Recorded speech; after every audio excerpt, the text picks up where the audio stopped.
Rruga që dilte nga porta perëndimore e qytetit El Fasher ishte mbushur me trupa të pajetë.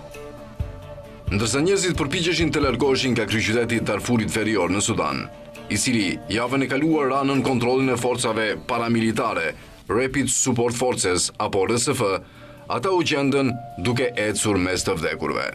Njerëzit thonë se kjo është si gjenocidi i Ruandës, tregon një dëshmitar. Një shkallë vrasjeje aq e shpejt sa është e pabesueshme. Dhe ndërsa populli i El Fasherit, që kishte mbijetuar për më shumë se 500 ditë rrethim nën kushte urie, përpiqej të dilte, RSF duke përdorur armë dhe teknologji që besohet se janë furnizuar nga Emiratet e Bashkuara Arabe, i nështroi ata para tmerrit të paimagjinueshëm.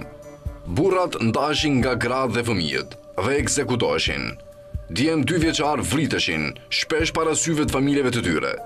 Pengjet mbaheshin për shpërblim, detyroheshin të kontaktonin këto që njihnin për transferuar shuma të mëdha përmes aplikacioneve bankare në telefon.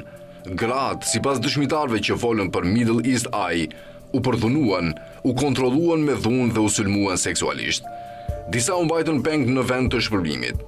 Civilët qëlloheshin në vend, të akuzuar se ishin pjesëtar të forcave të armatosura sudaneze, që janë në luftë me RSF-n që nga prilli 2023.